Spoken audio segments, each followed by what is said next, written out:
Poetic irony should be a college band.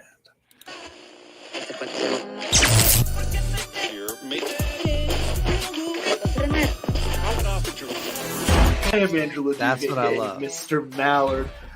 Join me as always, Mr. Chief of Morale himself, Bud Copeland. Bud, how are you this evening before we get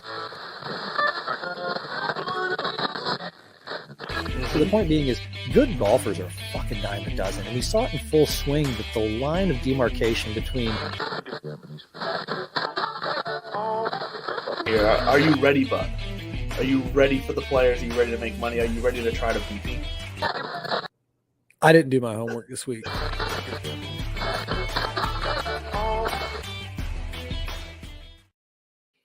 Good evening, everybody. This is Divots and Pivots. Happy Tuesday here on the Fantasy Sports Corporation. I am Andrew LeDuc, a.k.a. Mr. Mallard, joined as always by Bud Copeland. And I just had a weird thought as the intro was coming in.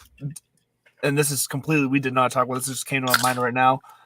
I think my left ear is better at multitasking than my right ear. Does that make any sense? What are you trying to do? I just got back from happy birthday to me. Thanks. It was yesterday. I just got back from 3 days of leaf peeping in Vermont, and you hit me with my left ear is better at multitasking than my right. Hey, cheers to your birthday, sir. No, but for real, like when I have my earphone on my I get left what you're ear, saying. My right ear is exposed. Like I feel like I if there was sounds elsewhere, I wouldn't be able to hear them as well as when my left ear is exposed only. Makes sense? I don't know. No, it totally makes sense, because when I finally get divorced, it's going to be over a headphone issue, because there's a lot of things that I like to listen to, whether it's on television or podcasts, that my roommate has less than zero interest in. And I used to be able to kind of pull the whole, like, she can focus on anything. I mean, my roommate is one of the more impressive humans to walk this earth, and especially when it comes to her work ethic and discipline, when it's time to get something done. I've never seen anybody who can flip a switch and just lock in. Mm-hmm. Me, not so much. I get distracted by just about anything that, comes into the room or my brain. So when it comes time to like entertain ourselves, I will, insist on saying, hey, you can tune things out. I can't. We're throwing my shit on. And that used to fly. But now that we have another roommate, a tinier roommate who is an absolute bundle of joy, and I want to strangle her sometimes. Now that doesn't fly anymore. Now it's, I'm so low on the pecking order that I just might as well take my ball and go home. So I started putting an earbud in from time to time. Yep. And when I have it in my right ear, then I can still acknowledge, hear them when she calls my name. It's usually like a huh, but at least I like, oh, she's talking to me. I know it drives her nuts, but this is the middle ground that we're in. But if I have it, like, then when that earbud dies and I switch to the left one, nothing. Forget it. It's like my right ear is just turned off at all times, or at that point I've got just so much crap pumping through it. So no, I get what you're saying. There's different talent sets or skill sets or resources that you can rely on each ear for. This is fall golf. This is fall golf season, guys. Riveting, dominant ear talk. I wasn't going to acknowledge it. I wasn't going to go that route. I kind of glanced up at the clock, and I was going to see how long we could ride this wave. I knew I can do this, but I'm just glad I'm not alone. Yeah, no, I could do a whole hour on the ear, but instead we're going to talk about golf. We might dive into some football news. Not that there's interesting stuff in football, especially in the college game, but a little bit in the NFL too. We're starting to finally separate a little bit. Who's here to play? Who's looking to next year? Who's in rebuild? All that kind of stuff. I saw somebody else kind of ripping the Jets for, quote unquote, relying so much on Aaron Rodgers for leadership at this point. And I thought, well, why? He's still part of the team, right? And you have, I mean, Zach Wilson ain't gonna lead them. Yes, he can't lead them, and I don't mean that in any kind of disrespect. No disrespect to Zach Wilson, but what I mean is, no matter how, he would have to be overwhelmingly talented and good and leading them to championships at this point to be his age and stature. And like you said, be leading them. So you do have to have that kind of presence, and you paid a shit ton of money. You better be showing up for work 5 days a week. Yeah, there's nothing wrong with that at all. And as far as separation, all I know is that the Patriots are like that curdy, chunky dairy leftover at the bottom when everything gets old and separates. That's where the Patriots are. Is the Mac Jones experience over? Yeah. Is it fair to put this much on him? Yeah. Okay. And I'm asking you, by the way, I'm not challenging. I'm asking Yeah, you as like the resident football, guru in this conversation. Yeah, last year's situation, I was willing to kind of put that and ignore that season as a whole and just say that's an outlier. That's a weird circumstance season. So let's see this year. But he's a mental case. He has such a big ego. He has such a big ego. He can't get out of his own way. He wants to be Patrick Mahomes, Jalen Hurts, Josh Allen. He wants to be those guys who can run any way in the pocket and throw the ball across any part of his body to any amount of yards, and he just can't. If he just focused on what he can do well, he'd be a perfectly fine quarterback. Maybe not with the weapons he has on this offense and with Bill as coach, maybe not that, but he's so focused on trying to prove everyone wrong and be something that he's not, that he is missing the opportunity to be successful with what he is good at, which would be a nice middle of the road, successful career NFL quarterback. And instead he's going to bury himself.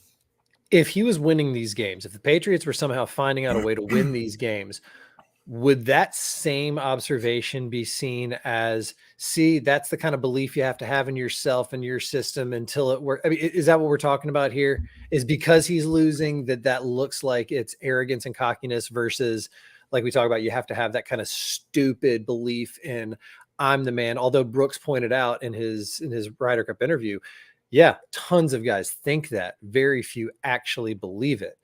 And I think what he's speaking from is, you have to, this is my criticism on that comment from him. You have to think that way until it actually cashes in. And Max Homa, he was talking about me, my legs were shaking. Yeah, but you made the putt, bro. Like you did what you had to do in that moment on 18. You made it. You're right. Keep chasing that, next level. But I think, I don't know if you can lump it all on Mac Jones. It's not all his fault. No, God, no. There's a lot wrong with the Patriots. Ooh, what else? God, one, defensive injuries are awful. That's just unfortunate. Oh, that's right. Who's out? Judon? This is coming. I sound like your girlfriend at lunch. Like, no disrespect, she probably actually knows more about the Patriots than sleeves, I do. Yeah, Judon, Matthew Judon, Christian Gonzalez, they're out. But the offensive line is absolutely atrocious, which is part of the reason why Mac Jones feels like he has to do more than he's physically capable of doing. The receivers the way they spent their money on receivers is just absolutely disgrace. There's not much going right for this team right now. You can point at special teams as a joke. The yards that they're giving up on special teams, the lack of, they can't even punt the ball good. Like, they can't even punt the ball well. It's a joke. It's a joke. I'm just laughing for a couple of reasons. A, if you're listening to this, I don't know if I still have lipstick on from when Cooper was doing, like, I had to buy some time earlier when we got home and had to entertain the little one. So she did my nails and took her little play school makeup out, but I can't tell if it's on there or not. B, I would rather talk about golf and the DP World Tour than talk about the Patriots, but I like to see you get all wound up and upset about it because, I don't feel you in the sense that, I'm a Georgia guy before a Patriots guy, and that's just because of the nature of my fandom and how it was developed. But still, it sucks to watch us come. And I say us because I'm not going to jump off the bandwagon just because Tommy left. But you pick your teams, and however you're introduced to your teams, once you get them, you lock in, and then it takes kind of big things to shift them. I.e., I went from a Braves fan to a Red Sox fan when I moved up north. You just jump on the bandwagon when you can. Anyway. Tons of stuff actually going on in the golf universe as far as competitive stuff is concerned. Lackluster. We'll talk about the tournaments coming up real quick. DP World Tour, and this is all we really need to talk about. This, the Andalusia Masters is going on this week, and the only reason it's on my radar, and I understand it's one of your favorite tournaments of the year. Oh yeah, every year. I've been waking up at 1 a.m. just to catch all the press conferences. Press conferences. Yeah. So, anyways. The Andalusia Masters on the DP World Tour used to be at Valderrama. Valderrama was the 1997 Ryder Cup site. I think it was the first one that was on. It was the first one on continental Europe. It's a huge deal. And then Valderrama also hosted it's hosted the Spanish Open a couple times, or Open de España. And And it used to be the home of the Andalusia Masters, which is it's only been around for 2010 was the first playing, so it's a relatively new tournament on the DP World Tour. But it was supposed to be kind of not showcasey, but showcasey because it was going to be another big event in Spain. It also this host site of Valderrama. Well, after 2 years, it ran out of money. Whoever was the local municipality didn't want to pay for it anymore, so it went dormant for a couple years, and then in 2017, Sergio El Nino hosted it. So basically, he kind of put his name in whatever he had to do to get it out there. He won it back-to-back years, but then last year was the last year that it was at Valderrama because guess who plays at Valderrama now? LIV. So when LIV signed that contract with Valderrama for 5 years, or Valderrama, don't at me in the comments, correct me though if I'm saying it wrong. But when they signed that contract, DP World Tour said, we got to cut ties with you. You're hosting LIV. They're a competitor.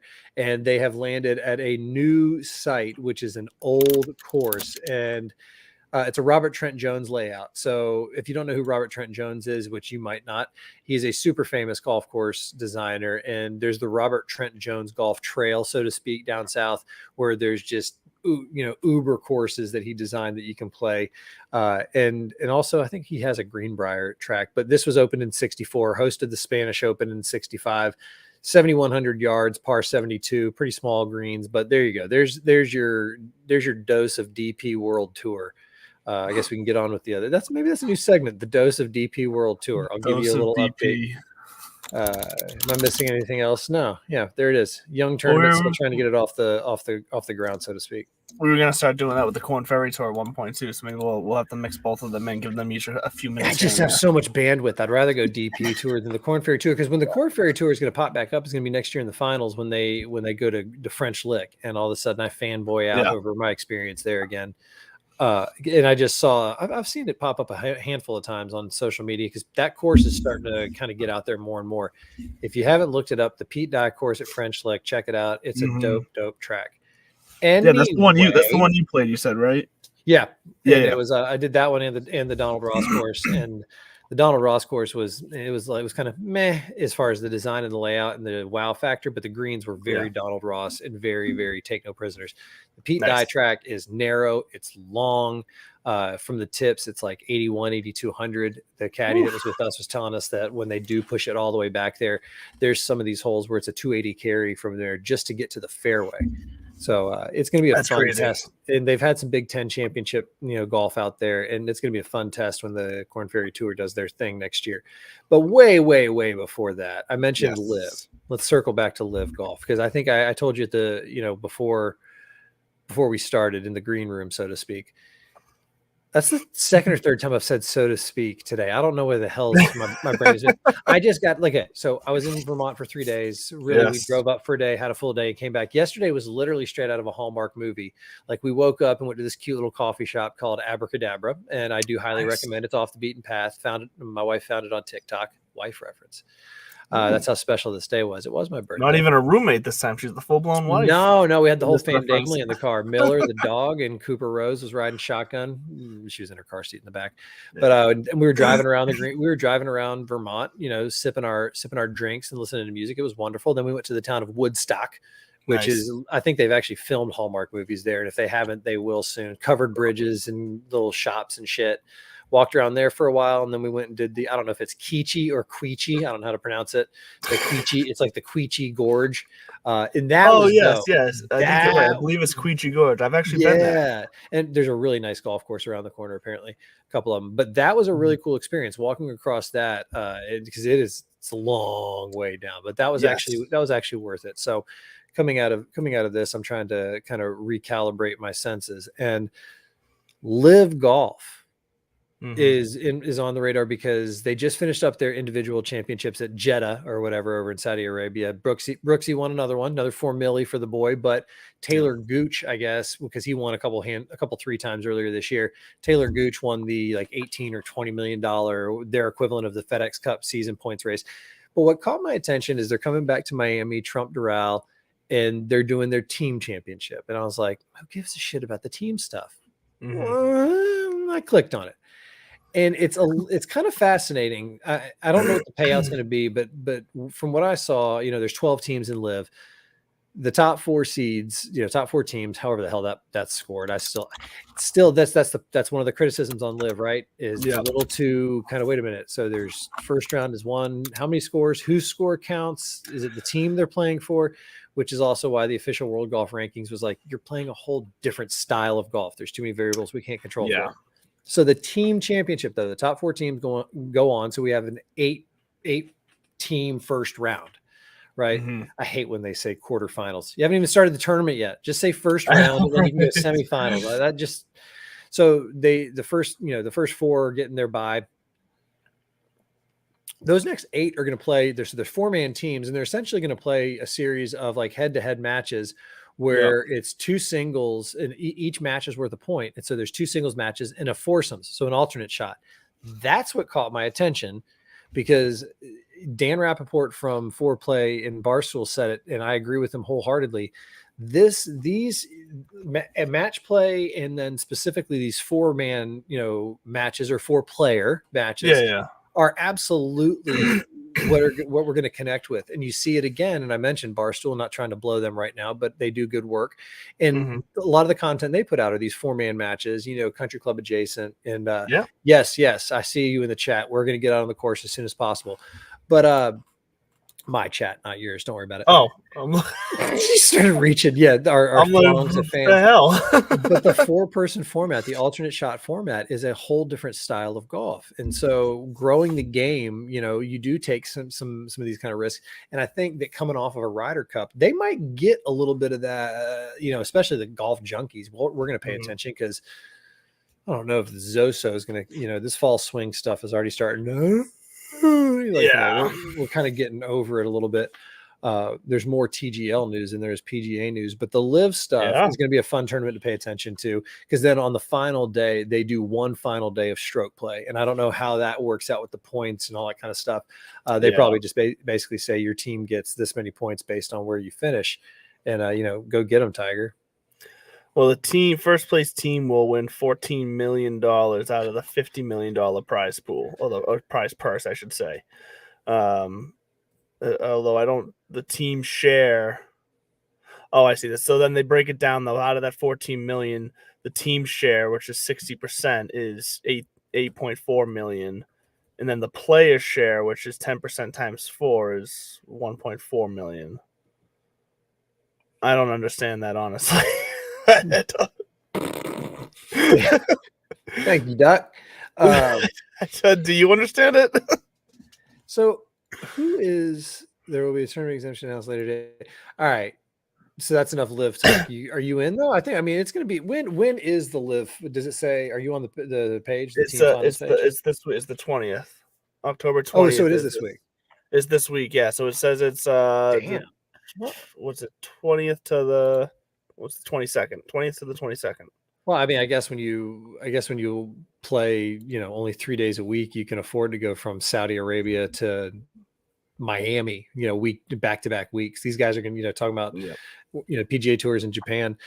So, which, we've never also touched on that as so another, and like, obviously I know this tour, the LIV Tour, is just backed by an insane amount of money, but another reason why, from a business standpoint, I guess it makes sense to be able to put out more money to the players as well, is that they are only paying for 3 days of, they're only having to shell out money for 3 days of an event instead of 4 days. It might not seem a lot, but when you're talking the events at this scale, like that's still probably talking, a couple $1 million in savings with only doing 3 days of an event compared to 4. Well, then it begs the question again. I know it's small, but still. And another reason I want this is on my radar though is because is this going to be the last LIV event with everything? We still people are going, oh, are they going to cut? Whether or not they reach an agreement, we'll know by the end of the year if it's going in that direction, because the only way they're going to do an extension is if it's actually trending in the right direction. But this has been one of those. It's really tight-lipped. Nothing's been leaked about this LIV PG or not LIV, the PIF PGA agreement. So. I'm hopeful, because honestly, I just want to get all this behind us. There's also, in that same realm, there's rumblings because it was Ari. The fuck is the guy's last name? Ari, the entertainment agent, who's basically was the inspiration for the HBO show with Jeremy Piven, Entourage. Entourage, yeah. But anyways, There's there's companies out there, actually proposing and pitching bids, basically, I guess, to the PGA Tour to try to get a part of this new for-profit entity. And so it's not just the Saudis who are starting to pony up, hundreds of millions, if not billions of dollars. I guess there's some pretty big players out there making moves on this because the game is growing and it's growing quick. And I guess folks are just trying to get in line to snatch that piece while they can. So that's why. That's why I say I wonder if they are just going to axe LIV. And I understand there might have been a 24 schedule, but I mean, is it worth it going on? Because when you talk about it, 3 days, we still don't know what the hell we're doing here. We don't have a TV deal. I don't know how they're, they definitely can't be making enough on-site revenue from like concessions and merch. So there's no way I think this bargaining chip or this move in a bigger stage or a bigger game is about to come to an end. If we get one more year out of it, great. But if not, I think about the money these guys have made. Well, part of me has started to wonder if they've been waiting until the end of the LIV season and as an agreement behind the doors with everyone involved to figure out the final step of this merger per se, because maybe their part of it is going to be an out for some of the LIV players, and they negotiated it. Let us get one last season with our stars and the LIV tour, finish out the season before then you give them an out that they're most likely all going to choose to take. But it just makes me wonder, just the way it's gotten so quiet ever since it dropped earlier in the year. My tinfoil hat wants to say that maybe they're going to be on the chopping block, but you're right. I mean, so many things are in motion. They'll just finish out these contracts, and then I think that they'll come back. Are we done with LIV? We're done for now. God. You don't want to go back and forth over whether it's going to be the Range Goats or the Nibliks or whatever taking home the title this year. No. So no interest in that at all. And I'll say this is another TGL. Let's move on to the TGL. Yes, let's get there. I don't really give a shit if we don't talk about the Zozo. They're in Japan. Zozo, check it out. Keegan's defending, I guess. I don't know if he's over there or not.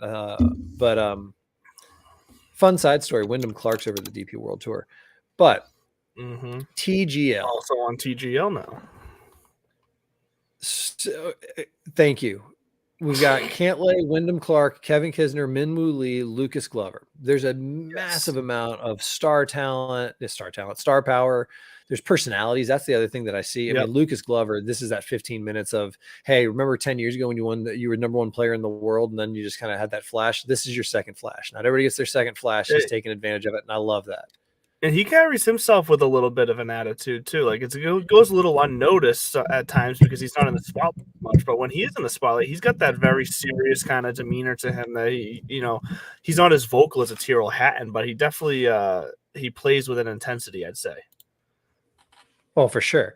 And we haven't seen him front and center like this in a while, but I guess once you taste greatness and he gets steely-eyed and serious, it'll be interesting to see how he plays. If that was kind of a resurrection of maybe one more kind of run at this thing, or if that was the one more run at this thing.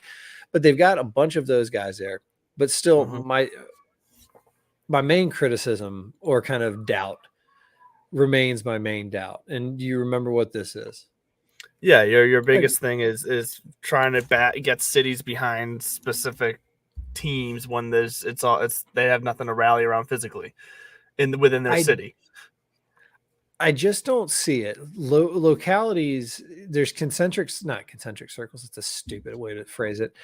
There's a lot of different loyalties or identities that golfers kind of show allegiance to. Yeah. You got your course or your home club. You might have your group or your golf. Your guys. A lot of folks are big in their state associations because those state associations, organize member days or, these qualifiers that I play in the amateur tournaments and stuff like that.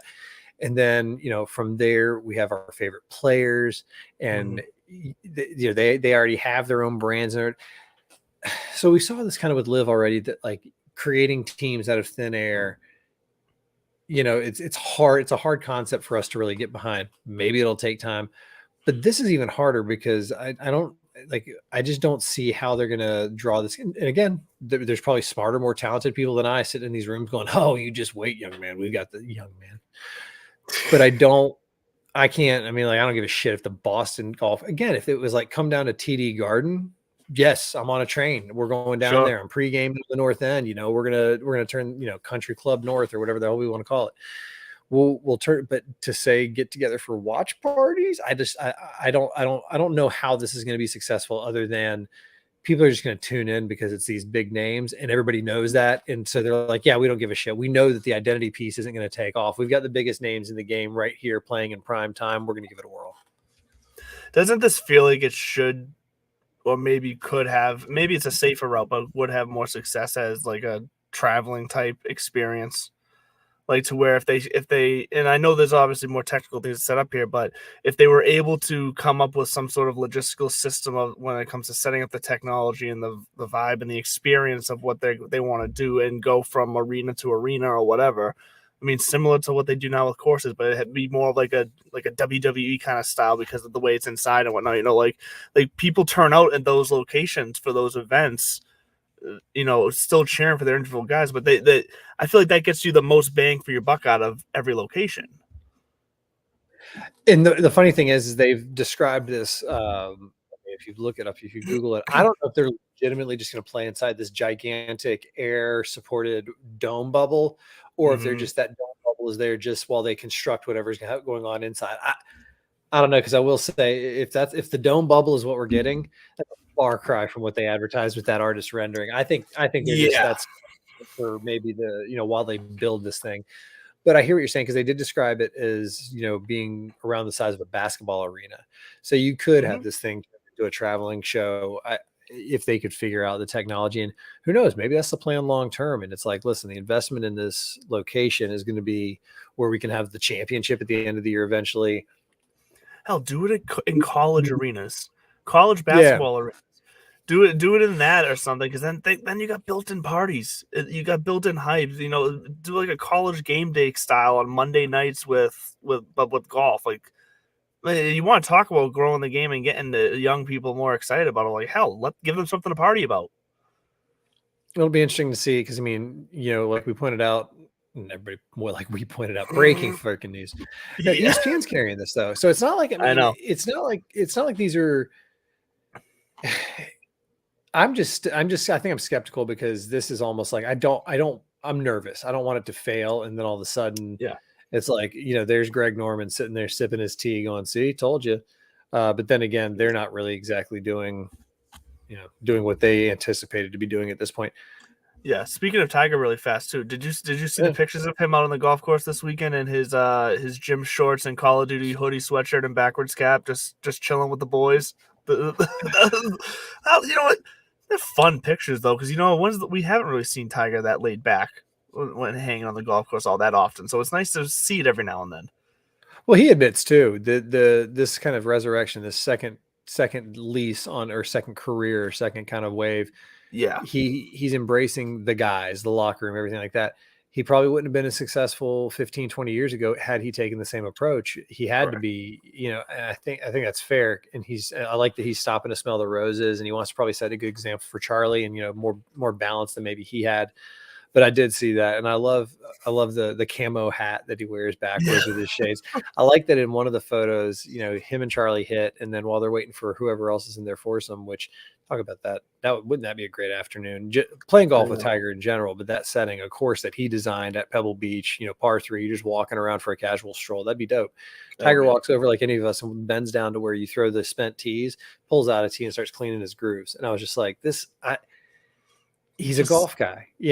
Tiger, big golf guy. I think we all know this. He's not as distant and detached anymore. And I think that's the point you're making, is like to see him out there amongst the crowd in his Call of Duty gear. He is a big military guy. Dad was a military man. He's named after his father. No. He's wearing an actual Call of Duty branded sweatshirt. That's what I mean. I know. That's what I'm saying. Oh, okay. No, I know. I remember. I saw the pictures. Oh, But the way you said it laughing, I thought you meant that's what I was calling like camo and military. no, he was literally wearing a branded Call of Duty sweatshirt. Yeah. I'm curious to know if he's out there gaming it up with the boys. Like, is he just all of a sudden you see like Tigers entered the lobby up in the chat? Him and Charlie are running squads on the weekends, like just it'll be fun. It was pretty cool to see him out there like that. I do think that's great. His tournament, the Hero Challenge or the Hero World Challenge, that's the they just released the field, and it is some of the usual suspects, top 20 type in the world, but then there's one question mark, and there are names floating around. And when we come back after our break, saying hello to Underdog, we'll kind of get into what that could be or who that could be. Fantasy Sports Corp and Underdog Fantasy have teamed up to start your fantasy season off in the win column with Best Ball. What is Best Ball? It's quite simply the easiest way to win. No team management, no trades, no waivers. It's their biggest contest ever, and it has only gotten bigger.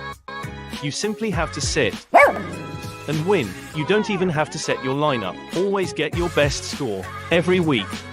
Just enter a contest, draft your team, and Underdog will do the rest. What could make this even better?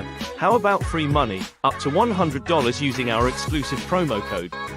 Go online now and use the promo code DIVPIV to double your deposit up to $100. You tell them Gingerbread sent you. Good girl. Yeah, I know Gingerbread. I think Gingerbread's just always going to be in that. Every rendition we update it with, it's always going to be Gingerbread at the end. But that's okay because we love Gingerbread.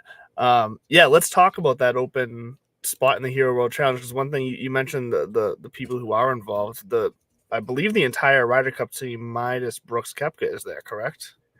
That was kind of like the headline I saw, no Ryder Cup reunion because Brooks isn't there. That's what I was getting at is too, there's a pretty strong field. Pardon me. So we got Keegan Bradley, Sam Burns, Patrick Cantlay, Wyndham Clark, Jason Day, Tony Finau, Matty Fitzpatrick, Ricky Fowler, Brian Harmon, Max Homa, Hovland, Morikawa, Scheffler, Schauffele, Spieth, Straka, Justin Thomas, Cam Young. And the last two are the ones that I'm super excited about. One is Will Zalatoris. Welcome back, Willie Z. We haven't seen him since he tweaked the back. I'm curious because he's such a little lean string bean of a guy. Did he make adjustments to his swing? Did he bulk up a little bit? If as much as that guy can bulk up, Butch Harmon said he looks like a 1-iron without the grip, which I agree with. But it's going to be good to see Willie Z back on the course. And then, of course, there's a sponsors exemption that is yet to be announced. And it's one of those things. Everybody knows who it is. It's Tiger, right? They're holding it for him just because he's trending in that direction. He's out there at the Hay, he's at the Hay at this par 3 course, not just because he designed it. I mean, this is like the next step in his rehab. Let me just go walk 9 holes on a par 3 course and just get those miles, get those steps, build up the strength. Not a doctor. I just read a lot. And so it's going to be him, but it is fun to see who else. Some people are speculating that maybe it's Brooksy, because this is it's a kind of a not like a real. I don't know if this is quote unquote sanctioned. We talk about some of these events are just money events.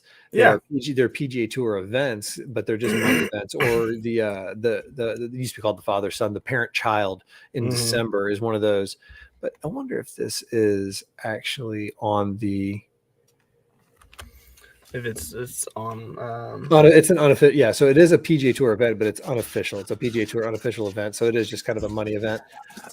20 players. They're down in the Bahamas. It's a good time of year for us to be seeing some decent golf. Yeah. Speaking of being down in the Bahamas, that just reminded me of a quick little.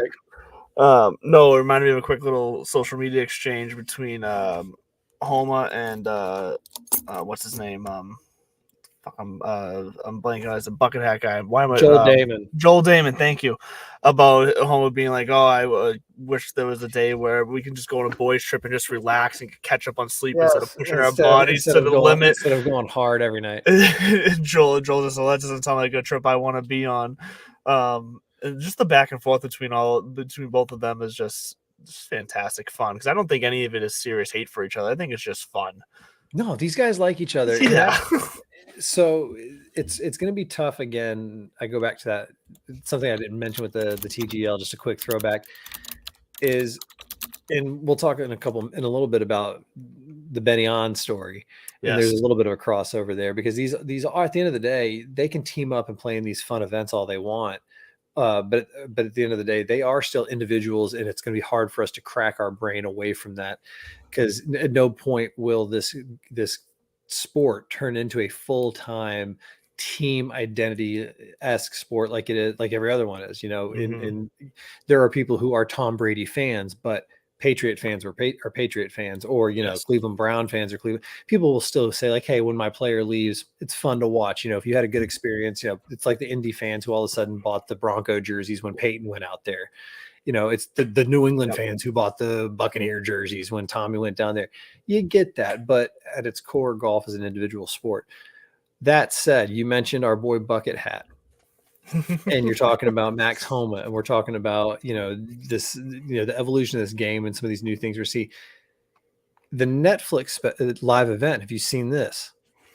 Well, I did. So you told me about it earlier on text. I looked more into it and got more notifications about it. Seems like it's going to be a hoot with the Formula One drivers and the and golfers and from Full Swing and whatnot. It's just going to be seems like it could, and that's coming out like soon, like a month. I believe it's right November 14th. I think it is. So if you couldn't deduce from that description exactly what is what we're referencing, Netflix is doing a couple things. First of all, they are getting into the brick and mortar business. There's been articles all over this. They're actually going to build brick and mortar stores. God knows what's going to happen inside of them. People are like, we have no idea. That can be like when eBay had brick and mortar stores and 40-year-old version. Remember the eBay store? Yes. But you don't buy it here. You just look at it. Yeah, and this isn't like Amazon buying Whole Foods saying, hey, we want to get into the grocery space. This is Netflix saying, like, we're going to put up a building and say, come on in and Netflix with us. Like, you want to come here and Netflix and chill?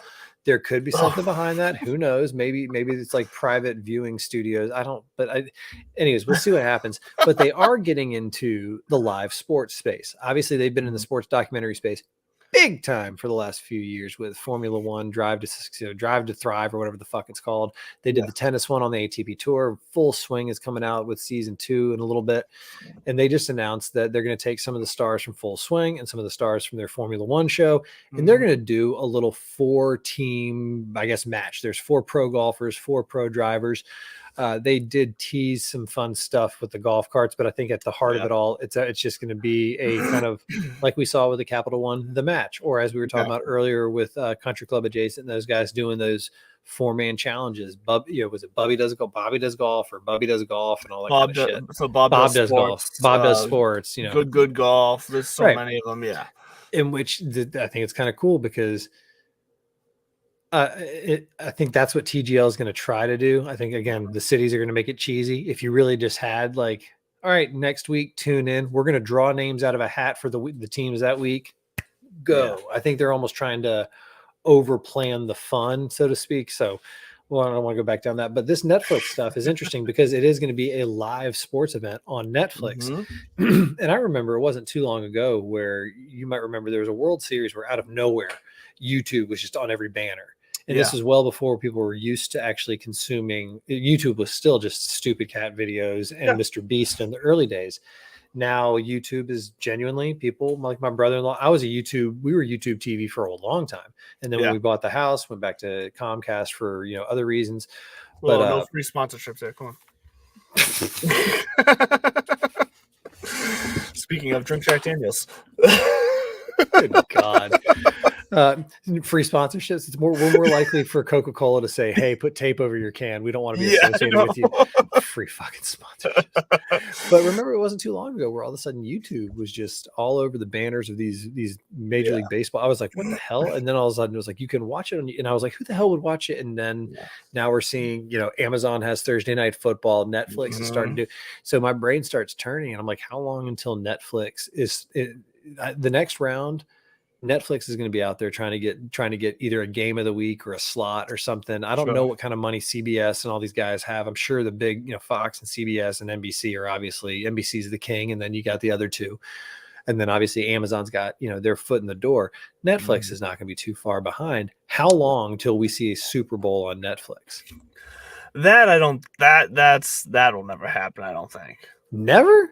Super Bowl. So Super Bowl is like a little. I don't think that will. That no matter what, that in a reasonable amount of time, I agree with you. The networks will keep their channels completely, like static screened for 364 days of the year if Just it meant they kept the Super Bowl. Like I think that's like the one thing in the TV industry that I think in a reasonable amount of time. Yeah, Super Bowl's also, it's not as when you let me get a couple 100 million people, or how many Netflix subscribers do you have? But also, if I'm Netflix, there you go, free pass for the day. But then again, you don't get the eyeballs. But I think we'll see maybe I could see again, wild card game on Netflix. Sure, we'll throw you a bone. That's the level of engagement I could see this going. Who gives a shit? I just think it's a fun observation that Netflix is given into the live sports space, and we're going to see some of the full swing flavor mixed in. I guess they're playing out in Vegas, the Wynn Championship course there. Is Netflix its own entity, or is there a larger parent company that they're their own entity, right? Like they don't have, they're not owned like a it's Netflix. It's Netflix Inc. Right? Yeah, it's just Netflix. Okay, I was gonna say that would be the only way I could see something like that happening is if they were like bought out by, an Xfinity who already owns NBC, things like that. Like if there was some sort of bigger business deal involved like that, then that's a good point, because actually everybody in the game has their own streaming entity. Pretty much, I don't know if CBS is. I mean, they have the CBS Sports app, and they have Paramount Plus. So CBS has Paramount Plus. Yep, Peacock is NBC. Peacock is NBC. Yeah. Fox Sports has basically Fox Sports Go, and but Fox Sports Go sucks. So it does suck. I mean, I'm saying, but they have their digital streaming thing. So the streaming wars are going to be a fun thing. Netflix Inc. revenue last year $31.6 billion with a B. I weep for the guy at Blockbuster who passed on Netflix. I know, right? No, I'm gonna hold my mom and pop store right here. It's gonna be great to pass down to my kids one day. Oh God, Anyway, so yeah, Netflix is they're doing live sports. Who knows? We'll stick around for it. Fun stuff in the golf world. Again, growing the golf game. There's different areas of it. Literally the taking the traditional format and just repackaging the content and redoing it. But there's other areas like the long drive and Kyle Berkshire. If you don't know who Kyle Berkshire is, well, if you're listening to this or watching this, you probably know who he is. But for the uninitiated, long-haired guy that you see rocking back and forth on social media, and he just had absolute bombs. And he broke the world record for world's longest drive. I think it was a couple weeks ago, but he just released it on his social media last week. And 580-yard drive. That's stupid. I mean, and he admits that the 6,700 feet altitude or 6,000 feet altitude, which is up there, and the air's a little thinner. Obviously, they did have a 17 to 22 mile an hour tailwind helping a little bit. Okay, so what does all that? How much does that really account for? Probably about 15 yards carry, maybe 10. Okay, wow. So 565 yards. Right. What a joke. Nothing. Well, and the height difference is only about 20 feet, I guess, from tee to the landing grounds. But he was supposed to have an event out in California, and I guess when that got canceled, him and his team had a couple weeks to find a new spot. And you and I are sitting here going, "What do you mean you don't have?" But to think about how much space 560 yards is. Yeah, to do the math, guys, 5.5 plus football fields, or 580 yards. Sorry. So we're talking almost 6 football fields. And I guess in the video, you can hear him say, because somebody's like, 550 is this, that, or the other, because 557 or whatever used to be the old record. He goes, I'm not worried about 550. I'm going for 600. And that's his mentality, right? And I guess that's the next step. 600 yards is going to be, the technology will catch up. But, it's a tall task. There's not a lot of golf holes out there that afford the space and the width that you need to accommodate this, because even those long drive grids are pretty wide. They basically are hitting on the width of a football field almost sometimes. And they called this course up. It's like Rochelle Ranch golf course in Rawlins, Wyoming. And like, I guess the local parks and rec people and ground, they all came and helped, and they were mowing, they were widening fairways and like moving things around different teeing grounds to try to set up a hole or two for him to go outside and do this. Mm-hmm. And sure enough, everything came together, and he hit a 580-yard bomb. And then he also broke the world record for ball speed. Now, yeah, that's ball speed you texted me was outrageous. 241 or something. So now here's the thing. And this is one of those embarrassing things to admit. I'm incredibly well-rounded and versed and comfortable in my knowledge of the game of golf. Yes. And I think I've exhibited time and time again my appreciation for the trivial knowledge of, well, life, but specifically golf. I know more about, I can't even think of how mundane of a topic to fill in the blank with here than I do ball speed. Like, I don't know what, and I could easily Google it, but I'm just also thinking to myself, why do we care about that more than the yardage? If everything is just cranked down to the data points, then why not just have these guys like they're going to do with the TGL, hit into a screen, we got the numbers, we'll crunch them, and then we'll just spit it out at the end. I think it bothers me, and I think this is my get off my lawn moment of golf fandom, where I'm drawing my line. I bought in when strokes gained was introduced, and all of a sudden we found out that fairways, greens, and putts were not the only stats that mattered. As a matter of fact, it doesn't really fucking matter if you hit the fairway. It's all about blah blah blah. Yeah. So I think ball speed might play into, and I might be wrong on this because I also don't know, but I think it might play into the control and accuracy of the shot as well. Because if you think about it, the faster the ball is going off the club head, the club face, and through the air, I'm assuming the more it's piercing through the air, the less the wind is, the more wind resistance it has, the less likely it is to be drawing or cutting. I feel like a faster ball speed also means a straighter ball. I think we should do our homework on this one and maybe educate the public instead of just speculating like a couple of idiots. Point being, I love speculating. He broke these two world records. And in the long drive is a pretty fun. It's a pretty fun thing. I think about the same thing if all of a sudden baseball had a traveling like home run derby where the home run derby is one of the. It's the only thing that gets people who are not into baseball to watch baseball. People who are not into football watch the Super Bowl because of its commercial value and the entertainment value and the kind of the annual reminder that football is the king sport in this country. Sure. People who don't even give a shit about golf will tune into the Waste Management just to watch that 16th hole, or will tune into Augusta because they know about the green jacket, or the players for the 17th green. There's a lot of people who are not going to watch baseball because it's a boring ass sport. Although I did go to a couple games this year, and with the new pitch clock and game times being around 2:45, that's a consumable product. And I do think that's gonna stick around. Whatever angst the players have about it, figure it out. They'll tweak. Only the Red Sox didn't suck. Yeah, this is when instant replay got introduced, right? Like we've crossed the threshold. We're not going back. You're on the clock. Get used to it. That's how this game happened in cricket. Yeah. And if you don't know about cricket can take days for some of these matches. And all of a sudden, this like 20-20 is what they call it. It's like a 20-inning game, basically.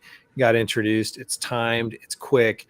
And the traditionalists thought that it was blasphemous. And all of a sudden, there's hundreds of millions of people into cricket that weren't into cricket before. 2028 cricket world in the Olympics. 2028. Really? Oh, you hadn't heard? Yeah. So in 2028, cricket will be part of the Olympics, and so will flag football. I wish we would have stopped at cricket. I have feelings about the other one. I have strong feelings about the other one, but the cricket thing we'll talk about. Do you know if these are going to be medal sports, if they're going to be exhibition sports? Because you know how in the Olympics, it's almost like baseball was gone and then it got brought back as a non-medal sport. I don't know. It doesn't really make a difference. All right, flag football in the Summer Olympics. I want to bag on it because I think it deserves it, but I also understand it because you've heard me talk about on here. I don't think we're ever going to get fully away from tackle football, but flag football is becoming way more popular amongst parents or even amongst adults who just don't want to put their bodies through that kind of a punishment, and they still enjoy the sport. And if there's any of these kind of avenues or opportunities, it starts with shit like the Olympics. Goes to the Olympics, then all of a sudden when people go, wait a minute, how popular was it? That looks like. I think there's something there because I've said before, the skeleton, the 7-on-7, that's where I could see the game evolving to, where it's just, quarterback and some skill players and just spread them out and go. Because no offense, big fellas, but if we're going to get rid of, repeated injuries and just if watching the linemen every single down just crush each other. I played golf with a guy named Guy Dennis. He was an NFL player. I want to say he may or may not have been a Hall of Fame inductee, but he was definitely a University of Florida alum. And I played in a charity tournament out at UF, and he was our like celebrity that was in our group. And when I shook his hand, his knuckles were the size of golf balls. And that was from his career as a lineman in the NFL and in college.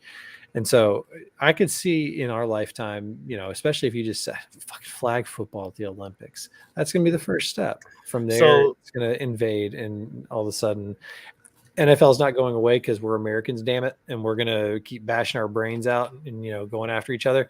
But this parallel alternative is absolutely going to gain some traction. So those weren't the only ones, apparently. So baseball and softball were added, as well as cricket, flag football, lacrosse, and squash were all added to the 2028 Olympics. The only one I've seen in my quick little checks here while you were talking that mentions anything about medals is that lacrosse will be a medal sport, but the others didn't say specifically if they were or were not. All right, well, come on down. We're happy to have you. Yeah. So we got a couple minutes left. Yes, we do. The Ben On story. Yes. Would you like to give a succinct recap, or would you like me to kind of teach the class real quick? And I got a question around it that's more philosophical at the end. Well, I guess the summary is that Ben On has been. I don't. It seems too harsh to say that he's been found guilty or caught, but he has been reprimanded for the anti-doping policy in the PGA for a drug test he took. Turns out that it was from over-the-counter stuff he took that he didn't know included ingredients that were on the note. Well, I don't know what, I can't think of the word now, but on the list that they're not supposed to take as PGA Tour players. He's been cooperative. He's been apologetic. He's working. We'll see how it all shakes out, but it does look like he will be facing a 3-month, suspension if you want to say, at least at this point. We'll see if that depending on how much he cooperates and how much fault they actually put on it, maybe that gets reduced.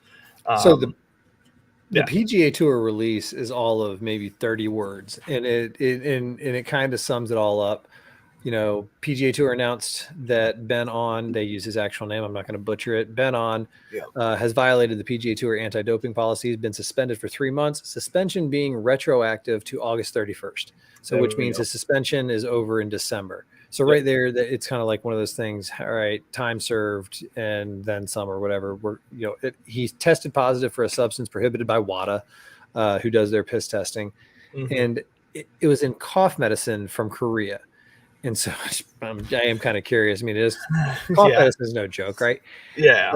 But I guess, when they notified him, he was all upfront about it. He cooperated fully. That's why they're saying, cool, retroactive. You're not really competing now anyways. He finished in the top 50. He's cruising. I mean, he's fucking chilling. Yeah. He doesn't care. Great. My question is this. Should there be any substances that are banned for these players off the course at all? So we're not talking. So steroids. We're not talking about a physical contact sport where then you're actually putting other people in physical harm. You want to pump yourself up. Steroids. I mean, I don't understand in this sport why you would really ban anything. It's true because physical muscle capacity and strength does not always equal in what people would assume longer drives. It's all about the body flow, like the timing, there's so many factors that it's not just about physical strength. It's so much goes into a long drive. And So, I'm not even talking about long drives and the strength aspect. no, but that's what Even people if, are going to go to when they hear steroids. That's why I just use it as an example. They're oh, going for to think sure, for for sure, for sure. distance But wise. Yeah, steroids even for recovering from an injury. You know, people sure. who take banned substances to try. I mean, watch the speculation float about Aaron Rodgers, and now that all of a sudden he's walking 5 weeks after blowing his Achilles out, you know, he's limping around, and people are going to start saying, what did he take? You know, probably nothing. But So what but about with this, what I'm talking about with golf though is it's an individual sport, so that if you take something, there's no real, whatever works for you, we allow people to have their own routines. If that routine Mhm. involves microdosing mushrooms before a match, and all of a sudden, like you can focus on that, or people would say, oh, we're how much is too much? What if you have these players drinking before they used to drink before they go out there? I'm not advocating for they it. used to smoke out there too. They used to do Yeah, a they lot used to of rip things. heaters, and hey, you want to spark a doob on the before the first tee, fine. Whatever makes you, because I think it is so individualistic, and whatever works for you. I would love to hear an argument other than a moral one, being like, drugs are bad, okay, that kind of thing. Yeah, I, so I think I just that's don't see why I don't see what are they testing for in golf that they give a shit about. yeah, and I think all it comes down to is the image and message for them is that they wouldn't want it to be known that these guys are using the whatever substances to better perform, better drive their game. They don't want it to be known that, so and so is popping an addy before every round so he can hyper focus in and have the stamina to walk the court. You know what I mean? I doubt they want that to be a story. Well, definitely not the pharmaceutical side of things, because right now, Yeah. big pharma is one of the least popular, industries out there. And I just mean from a public relations standpoint, Yeah. they obviously do wonderful work. And when under supervised and prescribed, blah, blah, blah, it does good stuff. Yes. I'm talking about how it's funny. You've got PGA Tour players that got cannabis, CBD sponsorships, and a lot of them are moving to the CBD because big pharma was terrible for you, and they realize that some of these other methods are better. For now, we'll wait until some other industry pops up or big pharma fights back, and there's some miracle drug. It's going to go back and forth. But I keep going back to, I would love to understand again, like you just pointed out, is that it? Is it because they don't want the image? You got to be a good, upstanding young person who, in a sport like this, where it is me and my ball and the course, doesn't matter if there's 50,000 people, doesn't matter if I'm alone. That is all there is to it. And however I can get this ball in the hole, as few strokes possible. Why do we really, I mean, people would say, what are you going to allow then, earpieces with coaches and stuff? No, you're allowed your caddy. No, that's different. That's limited. This is just talking about your own personal preparation, and whether you want to snort, cow piss, or, smoke a blunt before you're around. Who gives a shit, as long as you show up on the first tee on time and you follow the rules and the etiquette of the game while you're out there. Again, if you flip out because you took a bad hit of whatever, and then that's the risk you take playing as a druggie. And I'm not saying there's players out there who would take advantage of this. I'm using hyperbolic examples for that. But I'm glad that this is how this went down, that it wasn't something that was, we're about to go into the US Open and they just tap them on the shoulder or something. It's the off season. Yeah. Okay, go. You can't play in these fall events. This was well done by the PGA Tour. Good job not stirring up more crap with the thing with LIV kind of hanging out there like a Damocles sword. Yeah, no, this was handled well. The timing, works out for a PR standpoint, and it's just another good example, I guess you can say, of a PGA Tour player playing ball, being up front, being on. Like, it's a good look for Ben on too, to be like, oh shit, like if it was something. What are you gonna do? Exactly. It's just, it happens. We see it happen in other sports too. We see it happens all the times. Yeah. It happens all the time. So we'll see Ben on again. Hopefully he continues his little resurgence here after a couple of years of kind of disappearing. So that's good. But that is going to do it for us here on this Tuesday night here on Divots and Pivots. Who would have thought fall golf would be so entertaining when we lose track of an hour? just so quickly. But join us again next Tuesday. We'll do the same thing. We'll pass your time and we'll have some fun. I'm Andrew LeDuc, aka Mr. Mallard. Bud Copeland is here to my left, your right. However, your right ear, left ear, whichever one's more dominant. Test it out. You'll know what we were talking about at the beginning of the show. We love you guys. We will see you later.